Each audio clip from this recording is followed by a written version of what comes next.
معزز سامعین، پیش خدمت ہے عبدالرب بھٹی کا مشہور ناول بدروح، جسے میں آپ سب کے سامنے اندھیری کوٹھی کے نام سے پیش کر رہی ہوں۔ آپ سب سے گزارش ہے کہ میری ویڈیوز کو زیادہ سے زیادہ لائک اور شیئر کر کے میری حوصلہ افزائی کیجیے تاکہ میں اسی طرح اچھے اچھے ناول آپ کی خدمت میں پیش کر سکوں۔ ساجد نے کہا، اب ٹہلی والے بابا کی ہدایت کے مطابق ہمیں سب سے پہلا کام یہ کرنا ہوگا کہ اوپری منزل کو آباد کرنا ہوگا۔ لیکن اس آسیبی کوٹھی میں کون فیملی رہنے کو تیار ہوگی؟ بالفرض محال دور پرے کی کوئی فیملی رضامند ہو بھی گئی تو مجھے پورا یقین ہے کہ وہ بدروح اپنے شیطانی روپ میں آ کر انہیں بھی ستائے گی اور کرایہ داروں کو بھاگنے پر مجبور کر دے گی، جس طرح اس سے پہلے ہوتا آیا ہے۔ شگفتہ نے کہا۔ زینت امان بولی، لو، یہ کون سا مسئلہ ہے؟ میں جو ہوں، ویسے بھی میرے لیے یہاں رہنا زیادہ مناسب ہوگا۔ میں نے شگفتہ کو اب اپنی بہن بنا لیا ہے اور پھر تم لوگ بھی میرے حالات سے واقف ہو۔ میں اوپری منزل میں رہ لیتی ہوں، لیکن صرف اس شرط پر کہ میں اس کا باقاعدہ کرایہ ادا کروں گی۔ ساجد زینت کو دیکھ تو نہیں سکتا تھا، لیکن اس کے کانوں کو زینت کی مترنم آواز بہت بھلی لگی تھی۔ اسے زینت کے دکھ کا بخوبی علم تھا۔ ادھر شگفتہ نے زینت سے کچھ کہنا چاہا تو ناصر بول پڑا، چلو، اب یہ مسئلہ بھی زینت بہن کی وجہ سے حل ہوا۔ اب ہمیں اصل مسئلے کی طرف توجہ دینی چاہیے۔ ہمیں ٹہلی والے بابا کی ہدایت کے مطابق فوراً بھیرا نامی گاؤں کی طرف نکلنا ہوگا۔ ناصر بھائی، یہ کام ہم دونوں انجام دیں گے، ساجد نے فوراً کہا۔ شگفتہ اس سے بولی، بھائی تم ادھر ہی رہنا، میں اور ناصر اس مہم پر نکلیں گے۔ ناصر نے کہا، اب تم دونوں بہن بھائی آپس میں مشورہ کر لو کہ کون میرے ساتھ جائے گا، کیونکہ تم دونوں میں سے کسی ایک کو میرے ساتھ چلنا ہوگا۔ اب مسئلہ یہ تھا کہ اگر ساجد ناصر کے ساتھ جاتا ہے تو زینت اور شگفتہ گھر میں اکیلی ہوتی ہیں۔ اس پر مستزاد زینت کو اپنے دفتر بھی جانا ہوتا اور یقیناً اس کی واپسی شام گئے ہوتی۔ اگر ساجد رہتا تو بھی یہ مسئلہ تھا کہ وہ بیچارہ نابینا تھا، اگرچہ وہ کہیں باہر آ جا تو نہیں سکتا تھا، لیکن گھر کے اندر خود کو سنبھال سکتا تھا، مگر اس بدروح کا دھڑکا لگا رہتا، اور پھر زینت اور ساجد کی کوٹھی میں تنہا موجودگی کو بھی محلے والے اچھی نگاہ سے نہ دیکھتے۔ چنانچہ چند روز مزید اس سوچ و بچار میں لگ گئے۔ اس دوران زینت نے دفتر آنا جانا شروع کر دیا تھا۔ ایڈوکیٹ خالدہ اور اس کے پولیس انسپکٹر توفیق احمد کی وجہ سے پولیس کا مسئلہ بھی حل ہو گیا تھا۔ زینت ایک روز ایڈوکیٹ خالدہ اور اس کے پولیس انسپکٹر شوہر توفیق کے ہمراہ اپنی کوٹھی جا کر اپنا سارا ضروری سامان سمیٹ کر اندھیری کوٹھی میں شفٹ ہو چکی تھی۔ زینت اب ان میں گھل مل گئی تھی، یہاں وہ خود کو بھی ایک فیملی ممبر ہی تصور کرنے لگی تھی۔ ادھر ناصر نے بھی ناراضی کے باوجود اپنے ماموں شفقت کو تنہا نہ چھوڑا تھا، وہ ان کی اب بھی دکان سنبھالتا تھا اور رات کو گھر آتا تھا۔ زینت شام 6-7 بجے تک گھر پہنچ جاتی تھی۔ رات کا کھانا یہ لوگ سب اکٹھے ہی کھایا کرتے تھے۔ نصف گھنٹے بعد چائے اور باتوں کا دور چلتا، گفتگو کا محور بھیرا نامی گاؤں کی طرف روانگی ہی ہوتا۔ زینت کو بدروح سے ذرا بھی دلچسپی نہ تھی۔ سچی بات یہ تھی کہ اسے آج تک یقین ہی نہیں آیا تھا کہ کوئی بدروح ان کے خاندان کے خون کی پیاسی ہو رہی تھی، مگر زینت ساجد کی وجہ سے بیٹھی رہتی تھی اور شامل گفتگو رہتی تھی۔ اسے یہ بانکا سجیلا نوجوان اچھا لگتا تھا، یہی دلی کیفیت ساجد کی بھی ہو رہی تھی۔ اس روز رات کو حسب معمول زینت اوپری منزل میں اپنے کمرے میں سونے کے لیے آئی تو ٹھٹک گئی۔ کمرے کی بتی روشن تھی اور دروازہ بھی تھوڑا کھلا ہوا تھا۔ اس نے سوچا کہ ہو سکتا ہے وہ دن میں دروازہ کھلا اور لائٹ جلتی چھوڑ گئی ہوگی، لہٰذا وہ کمرے میں داخل ہوئی، شب خوابی کا لباس پہنا اور بیڈ پر دراز ہونے سے پہلے اس نے لائٹ آف کرنے کے لیے سوئچ بورڈ کی طرف ہاتھ بڑھایا تو اسے حیرت کا شدید جھٹکا لگا۔ لائٹ کا سوئچ آف تھا مگر بتی جل رہی تھی۔ کمال ہے، بٹن تو آف ہے مگر یہ لائٹ کیسے جل رہی ہے؟ وہ حیرت سے بڑبڑائی، شاید سوئچ خراب ہوگا۔ یہ سوچ کر اس نے بٹن آن کر کے دیکھا تو لائٹ آف ہو گئی۔ وہ خود ہی ہنس دی اور بیڈ پر آ کر لیٹ گئی۔ کمرے میں 0 پاور کا سبز بلب روشن تھا۔ زینت پشت کے بل بیڈ پر لیٹی تھی اور دونوں ہاتھ سینے پر تھے، مگر اسے جانے کیوں نیند نہیں آ رہی تھی۔ حالانکہ اس سے پہلے وہ تھکاوٹ اور نیند بھی محسوس کر رہی تھی، مگر اب تو جیسے نیند اس کی آنکھوں سے کوسوں دور ہو چکی تھی۔ اسے جانے کیوں بے چینی سی بھی محسوس ہو رہی تھی۔ اچانک اسے ایک ہلکا سا جھٹکا محسوس ہوا، یوں جیسے کسی نے بیڈ کو زور سے ہلایا ہو۔ یہ جھٹکا اس قدر واضح تھا کہ زینت اسے اپنے وہم پر بھی محمول نہیں کر سکتی تھی۔ وہ گھبرا کر اٹھ بیٹھی، مان ہی دوبارہ جھٹکا لگا اور پھر تو جیسے بیڈ یوں مسلسل ہلنے لگا جیسے زلزلہ آ گیا ہو۔ زینت بھی یہی سمجھی تھی، لیکن پھر اس نے دیکھا کہ زلزلے میں تو دیواریں اور آس پاس پڑی دیگر اشیاء بھی تھرکنے لگتی ہیں، تو اسے اچنبھا ہوا۔ اور پھر دوسرے ہی لمحے اس نے اپنے بیڈ کو دھیرے دھیرے فضا میں اٹھتے دیکھا۔ اب تو زینت کو جیسے سکتا ہو گیا اور اس کی سماعتوں میں بدروح والی کہانی گونجنے لگی۔ خوف کے باعث وہ تھر تھر کانپنے لگی۔ وہ پسینے سے شرابور ہو گئی اور سراسیمہ نگاہوں سے دائیں بائیں دیکھنے لگی، مگر اسے کوئی نظر نہ آیا۔ مارے دہشت کے اس سے چیخا بھی نہیں جا رہا تھا کہ کم از کم بیڈ پر سے ہی چھلانگ لگا دیتی۔ بیڈ کو جیسے کسی غیر مرئی قوت نے فضا میں معلق کر رکھا تھا اور پھر اچانک جیسے اسے چھوڑ دیا گیا۔ ایک دھماکے سے بھاری بھرکم بیڈ دوبارہ زمین پر آ رہا۔ اس بار زینت کے حلق سے غیر ارادی سی چیخ خارج ہو گئی اور وہ تیزی سے بیڈ پر سے اچھل کر دروازے کی طرف دوڑی۔ وہ بری طرح خوف زدہ تھی اور اس سے زیادہ بدحواس ہو رہی تھی۔ پھر جیسے ہی اس نے کمرے کا دروازہ کھولا تو سامنے اسے ایک سر تاپا سفید لٹھے کے کفن میں ملفوف شخص نظر آیا۔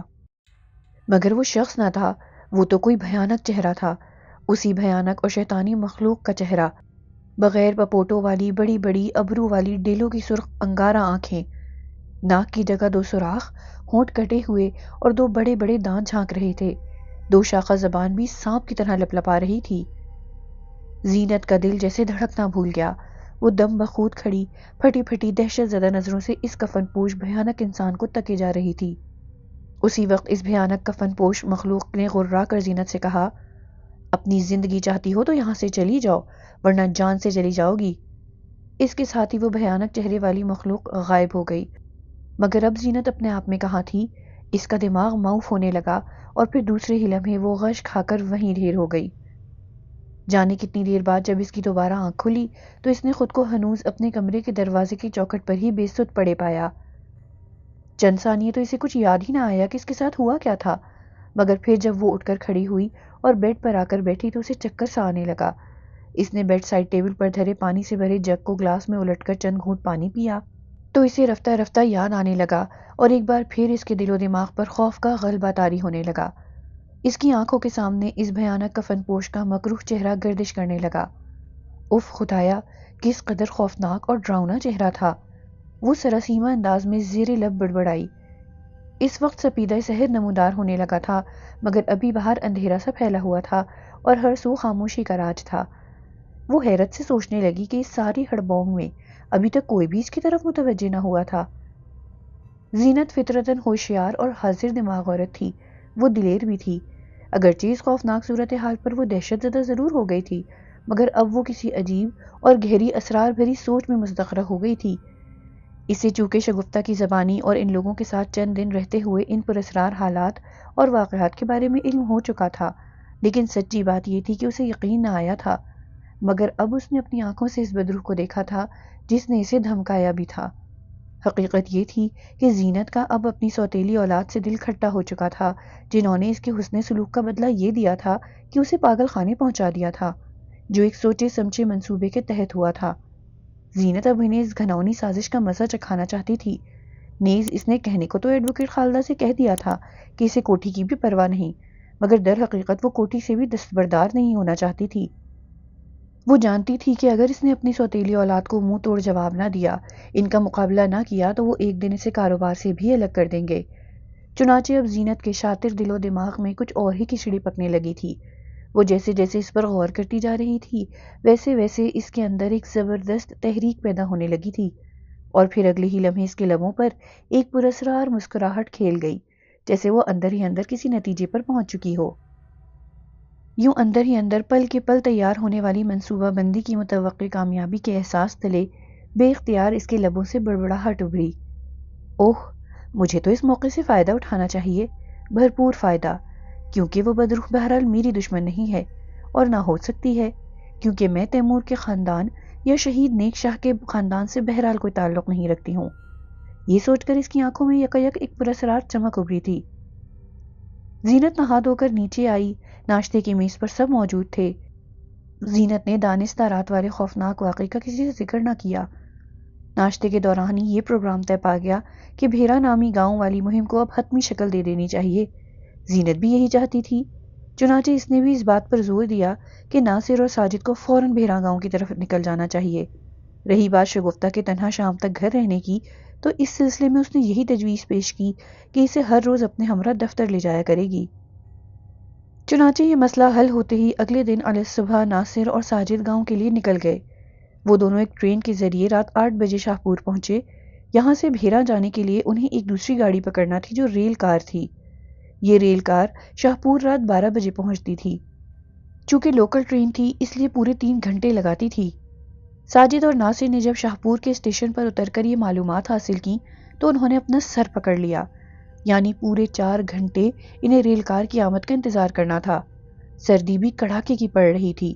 اگرچہ دونوں نے موسم کی مناسبت سے گرم کپڑے پہن رکھے تھے، مگر اس کے باوجود ٹھٹرا دینے والی رات کی سردی نے ان کی رگوں میں دوڑتے ہوئے خون کو برفاف بنا دیا تھا۔ ویٹنگ روم پر بھی نہ جانے کیوں تالا پڑا ہوا تھا۔ یہ ایک چھوٹا سا اسٹیشن تھا۔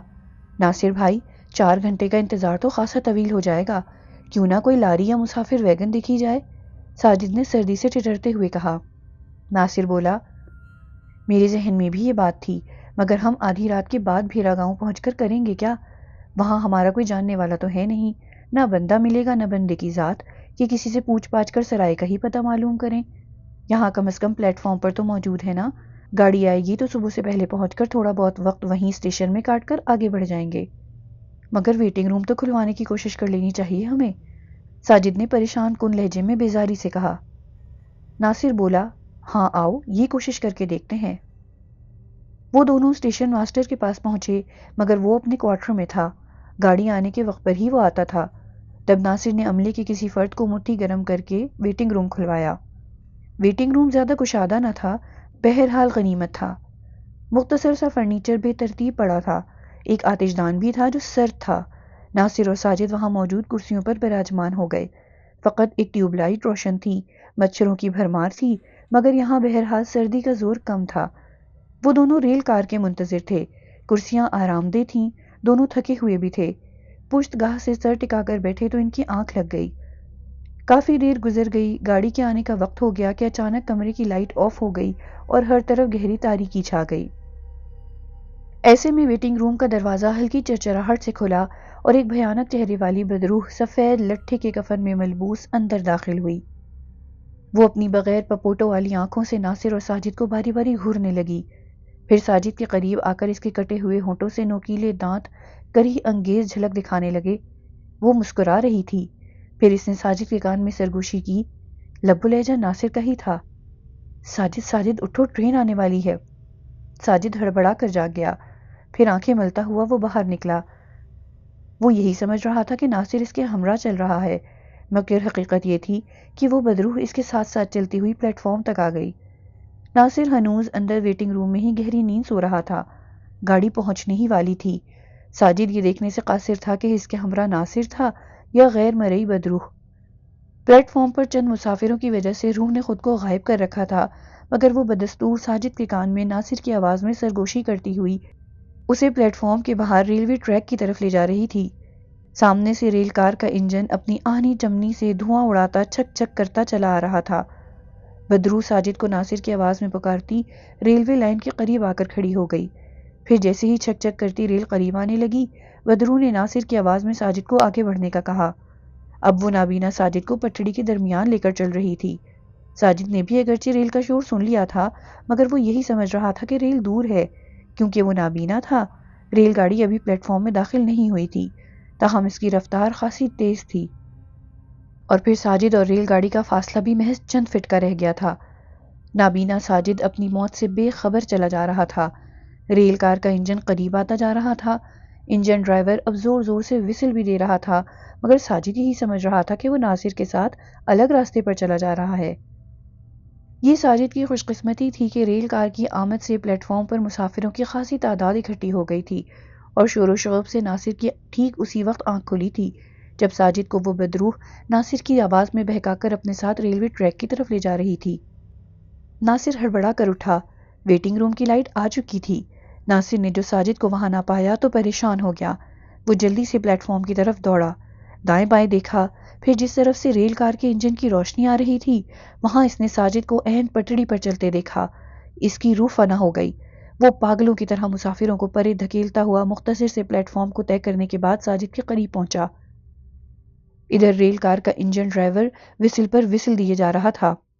عین اس وقت جب انجن گرجتا دھاڑتا ساجد کے سر پر آن پہنچا تو ناصر نے بر وقت جست لگائی اور ساجد کو رگیدتا ہوا دوسری طرف کی خالی پٹڑی پر جا پڑا۔ ریل کار دندناتی ہوئی ان کے بالکل قریب سے گزرنے لگی۔ گرنے سے دونوں کو معمولی چوٹیں آئی تھیں، مگر شکر تھا کہ ناصر نے اپنی جان خطرے میں ڈال کر ساجد کو بچا لیا تھا۔ ساجد بھی بیچارہ پریشان ہو گیا تھا۔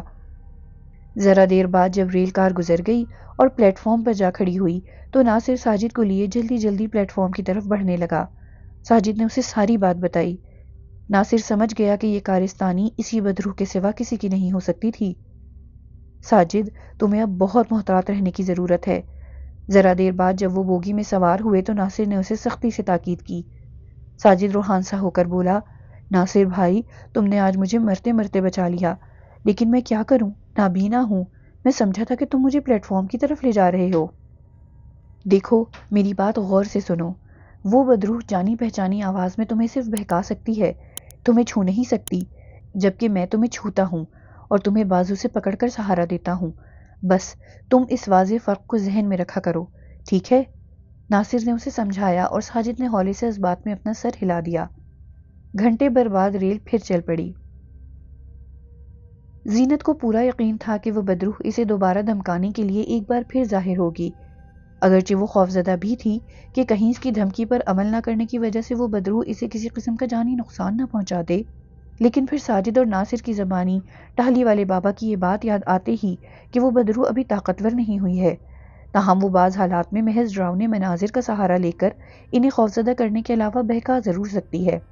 چنانچہ یہ خیال آتے ہی اس کے دل کو کچھ تسلی ہوئی۔ زینت نے اب اس بدروح سے بذات خود ملاقات کرنے کا فیصلہ کیا تھا، ایک انوکھا اور خطرناک فیصلہ۔ وہ اس سے مخاطب ہونا چاہتی تھی، اس سے بات کرنا چاہتی تھی، مگر ایک بدروح سے یوں ہم کلام ہونا بھی بڑے دل گردے والی بات تھی۔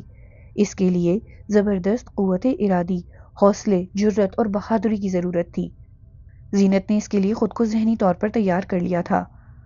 ساجد اور ناصر کے جانے کے بعد وہ رات تو خیریت سے گزر گئی، پھر اسی طرح دوسری رات بھی بغیر کسی پراسرار واقعے کے گزر گئی اور بدروح دوبارہ نہ آئی۔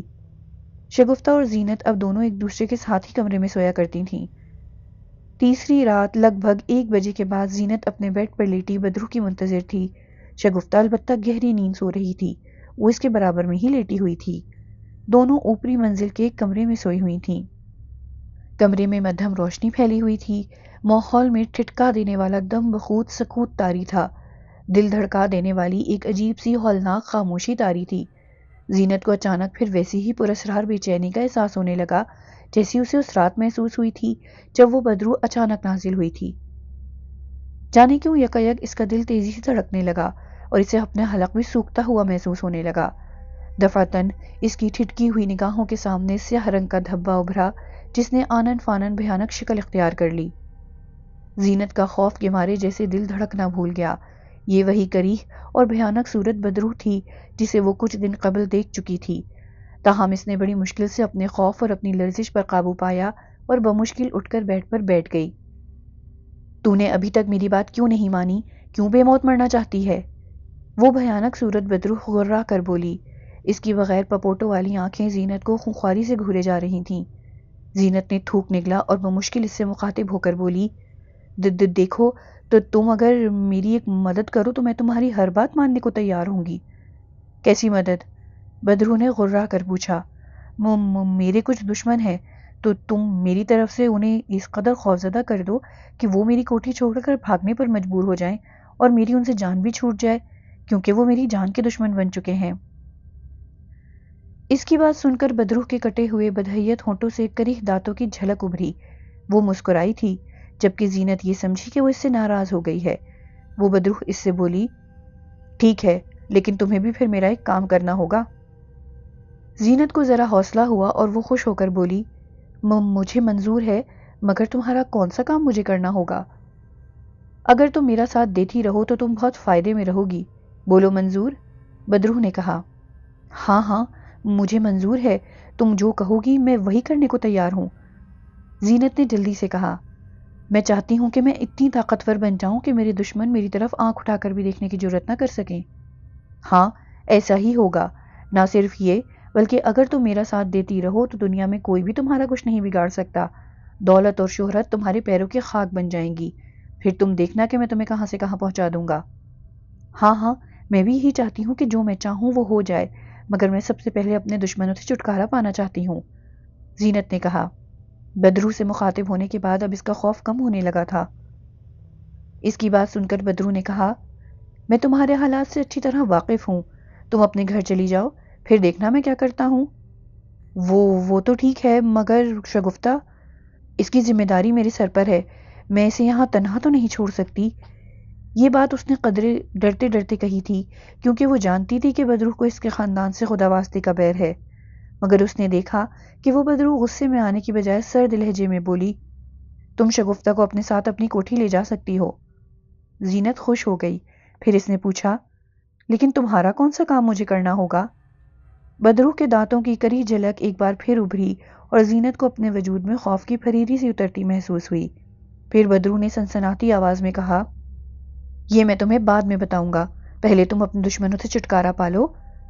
اتنا کہنے کے بعد وہ بدرو سمٹتے سمٹتے دوبارہ سیاہ دھبے میں تبدیل ہو کر غائب ہو گئی۔ اگلے دن صبح زینت نے شگفتہ سے کہا، شگفتہ، میں اب اپنے گھر جانا چاہتی ہوں، ورنہ میری سوتیلی اولاد میرے حصے پر بھی قابض ہو جائے گی۔ شگفتہ کو اس کی بات پر حیرانی ہوئی، وہ پریشان ہو کر بولی، مگر زینت بہن، میں اکیلی یہاں کیسے رہوں گی؟ ساجد اور ناصر آ جائیں تو پھر تم چلی جانا۔ اس کی بات سن کر زینت مسکرا کر اسے پچکارتے ہوئے بولی، تم نے یہ کیسے سمجھ لیا کہ میں تمہیں اس آسیبی کوٹھی میں تنہا چھوڑ کر چلی جاؤں گی؟ ہرگز نہیں، میں تمہیں بھی اپنے ساتھ لے جاؤں گی۔ لیکن ساجد اور ناصر کو تو آ لینے دو، پھر کوئی فیصلہ کر لیں گے، شگفتہ نے کہا۔ نہ جانے انہیں کتنے روز لگ جائیں واپس آنے میں، بہن، تب تک تو پتہ نہیں کیا ہو جائے گا، زینت نے کہا۔ لیکن تمہیں پریشان ہونے کی کیا ضرورت ہے؟ ہم ہمیشہ کے لیے تو اس کوٹھی کو خیر بات نہیں کہہ رہے ہیں، ہم یہاں بھی آتے رہیں گے، اور جب ساجد اور ناصر لوٹ آئیں گے تو تم دوبارہ یہاں آ جانا، ٹھیک ہے؟ شگفتہ بیچاری کیا جواب دیتی، ناچار اس نے چپ سادھ لی، تاہم وہ زینت کے اس اچانک فیصلے پر کچھ پریشان اور بے چین سی ہو گئی۔ زینت صبح اسے لے کر اپنے دفتر پہنچی، اور پھر چند گھنٹے دفتر میں بیٹھنے کے بعد وہ شگفتہ کو لے کر سپہر 4 بجے اپنی کوٹھی کی طرف روانہ ہو گئی۔ زینت کے استعمال میں اپنے شوہر کی کار تھی، جبکہ ایک کار ان کی اولاد کے زیر استعمال تھی۔ زینت کی کوٹھی شہر کے ایک پوش علاقے میں تھی۔ کوٹھی بہت عالی شان اور خوبصورت تھی۔ شگفتہ کی تو آنکھیں پھیل گئیں، باہر کی سج دھج سے زیادہ اندر کی شان و شوکت نے شگفتہ کو دنگ کر کے رکھ دیا تھا۔ کوٹھی میں اس وقت زینت کے تینوں سوتیلے بیٹے مشتاق، اظہر اور نعیم کے علاوہ سوتیلی بیٹی ببلی موجود تھی۔ وہ اس وقت ایک کمرے میں سر جوڑے اپنی سوتیلی ماں کے خلاف نئی سازش کے تار بننے میں مصروف تھے۔ اس کے پاگل خانے سے نکلنے کے بعد سے وہ بہت پریشان تھے۔ پھر انہوں نے دیکھا کہ اب وہ بالکل آزاد ہو چکی ہے، نہ صرف یہ بلکہ وہ ایک بار پھر کاروبار بھی سنبھالنے کے قابل ہو گئی ہے۔ لیکن آج جب ان چاروں نے اسے ایک اجنبی لڑکی کے ساتھ کوٹھی میں قدم رکھتے دیکھا تو ان کی پریشانی اب تشویش میں بدل گئی۔ وہ چاروں دندناتے ہوئے اس کے پاس پہنچے اور سب سے پہلے بڑے بیٹے مشتاق نے نہایت بدتمیزی اور غصیلے لہجے میں ماں سے کہا، تم یہاں کیوں آئی ہو، اور یہ کون ہے؟ مشتاق نے شگفتہ کو تحقیر آمیز نظروں سے گھورتے ہوئے پوچھا۔ مشتاق اور اس کے دیگر بہن بھائیوں کا خیال تھا کہ ان کی سوتیلی ماں اب بھی پہلے کی طرح ان سے دب جائے گی اور دم تک نہ مار سکے گی، اور حقیقت بھی یہی تھی کہ زینت ان چاروں سے ذرا دبتی تھی۔ وجہ ظاہر ہے یہی تھی کہ شوہر کے انتقال کے بعد وہ عدم تحفظ کا شکار ہونے لگی تھی، اور اس کے ساتھ ساتھ سوتیلی اولاد کی سازشیں بھی عروج پر پہنچ گئی تھیں، جس کا نتیجہ یہ نکلا تھا کہ زینت کو پریشان کر کے ذہنی مریضہ بنا کر زبردستی پاگل خانے بھجوا دیا گیا تھا۔ مگر اب زینت کو حالات نے بہت کچھ سکھا دیا تھا، چنانچہ اب وہ نئی زینت کے روپ میں یہاں آئی تھی۔ بڑے بیٹے کے خار کھائے لب و لہجے پر اس نے اس کی آنکھوں میں آنکھیں ڈالتے ہوئے غصے سے کہا، پہلے اپنا لہجہ درست کرو، پھر مجھ سے بات کرنا، سمجھے تم؟ یہ کہہ کر وہ شگفتہ سے بولی، آؤ شگفتہ۔ پھر وہ دونوں آگے بڑھنے لگیں تو اظہر نے آگے بڑھ کر اس کا راستہ روک لیا اور سرد لہجے میں بولا، تم یہاں نہیں رہ سکتی۔ زینت نے ایک جلتی سلگتی نگاہ اس کے چہرے پر ڈالی، پھر اپنے پرس سے موبائل فون نکال کر انسپکٹر توفیق احمد کا نمبر پنچ کیا۔ رابطہ ہونے پر وہ ایک تیز اور چبھتی ہوئی نگاہ اظہر اور نعیم پر ڈالتے ہوئے بولی، انسپکٹر توفیق، میں زینت امان بات کر رہی ہوں، آپ کی مسز ایڈوکیٹ خالدہ کی سہیلی۔ میں اس وقت اپنی کوٹھی میں موجود ہوں اور میری سوتیلی اولاد نے پھر مجھے بدماشی دکھانی شروع کر دی ہے۔ پلیز آپ ذرا تشریف لے آئیں۔ دوسری طرف سے انسپکٹر توفیق کی پرجوش آواز ابھری، آپ بے فکر رہیں، میں ابھی پہنچتا ہوں۔ بہت بہت شکریہ انسپکٹر صاحب، زینت نے ممنونیت بھرے لہجے میں کہا اور موبائل آف کرتے ہوئے اپنے پرس میں رکھا۔ اس کے بعد وہ ان چاروں پر استہزائیہ نگاہ ڈال کر شگفتہ کا ہاتھ پکڑے اپنے کمرے کی طرف بڑھ گئی۔ پھر کسی میں بھی اسے روکنے کی جرت نہ ہو سکی۔ وہ چاروں بے بسی سے دانت پیس کر رہ گئے۔ زینت شگفتہ کے ساتھ جیسے ہی اپنے کمرے میں پہنچی تو اچانک اس کی سوتیلی بیٹی ببلی دندناتی ہوئی اندر داخل ہوئی۔ اس کا چہرہ غصے سے لال بھبوکا ہو رہا تھا۔ وہ زینت کے بالکل قریب پہنچ کر طیش میں بولی، تمہیں پولیس کو یہاں بلانے کی کیا ضرورت تھی؟ ہم تمہاری طرح بے عزت لوگ نہیں ہیں کہ یہاں پولیس… ابھی اس نے اتنا ہی کہا تھا کہ زینت نے غصے سے دھانت بھینچ کر ایک زناٹے دار تھپڑ اس کے گال پر رسید کر دیا۔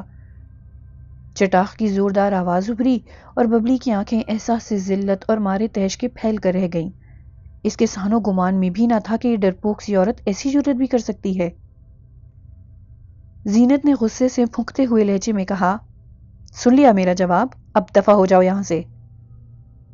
ببلی اپنے مضروب گال کو سہلاتے ہوئے اسے نفرت انگیز نظروں سے گھورتے ہوئے غرا کر بولی، تم پھر بھی ہمارا مقابلہ نہیں کر سکتی ناگن، ہم دیکھ لیں گے کہ تمہارے اندر کتنا زہر ہے۔ یہ دھمکی دینے کے بعد وہ غصے سے اپنا پاؤں پٹکتی ہوئی کمرے سے نکل گئی۔ زینت کے چہرے پر زہریلی مسکراہٹ اٹھ کر آئی تھی، البتہ اس صورتحال نے بیچاری شگفتہ کو خاصا پریشان سا کر دیا تھا۔ وہ متفکر ہو کر زینت سے بولی، زینت تم نے ابھی یہاں آ کر بہت غلطی کی ہے، ان چاروں بہن بھائیوں کے عزائم بہت خطرناک نظر آتے ہیں۔ اس کی بات سن کر زینت نے زہر خند مسکراہٹ سے کہا، شگفتہ تم بالکل فکر مت کرو، میں اب ان چاروں سے اچھی طرح نمٹوں گی۔ 1 گھنٹے بعد انسپکٹر توفیق چند پولیس والوں کے ساتھ وہاں پہنچا۔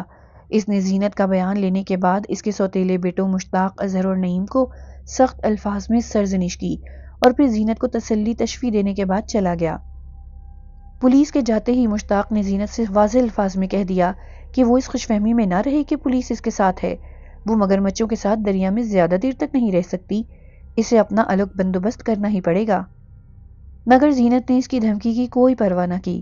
شگفتہ کو اس جھگڑے میں اب اپنی جان کی فکر لاحق ہونے لگی تھی جو زینت سے چھپی نہ رہ سکی تھی، مگر وہ اسے تسلی دینے کے سوا اور کیا کر سکتی تھی؟ وہ اب منتظر تھی کہ کب وہ بدروح اس کی مدد کے لیے ظاہر ہوتی ہے۔ ریل کار بھیراں پہنچی تو 2 گھنٹے لیٹ ہو چکی تھی۔ دور مشرق کی سمت پو پھٹنے لگی تھی۔ ساجد اور ناصر بوگی سے نیچے اترے۔ سردی زوروں پر تھی۔ شکستہ سے پلیٹ فارم پر اتر کر دونوں نے پہلے ایک نلکے سے منہ ہاتھ دھویا اور پھر ایک بوسیدہ سی سیمنٹ کی بینچ پر بیٹھ گئے۔ اتنے میں ایک چائے والا چھینکا اٹھائے آیا، چائے کیک، چائے کیک۔ یہ آوازیں لگاتا ہوا وہ وہاں سے گزرنے لگا تو ناصر نے اسے آواز دے کر بلا لیا، پھر دونوں نے چائے کیک کا ناشتہ کیا۔ ذرا سستائے، پھر اس کے بعد اسٹیشن کی شکستہ عمارت سے باہر نکل آئے۔ ہر سو ویرانی اور خاموشی تھی۔ اکا دکا یکے والے کھڑے تھے۔ پوچھنے پر پتہ چلا کہ آبادی یہاں سے تقریباً 1 کلومیٹر کے فاصلے پر تھی۔ ایک یکے میں کئی مسافر بھرے تھے۔ تھوڑی آبادی والے اس گاؤں میں یکوں کی یہ قلیل تعداد مشترکہ سواری اٹھاتی تھی، ورنہ تو ایک مسافر کو کرایہ بہت ادا کرنا پڑتا تھا۔ بہرطور دونوں ایک یکے میں پھنس پھنسا کر بیٹھ گئے۔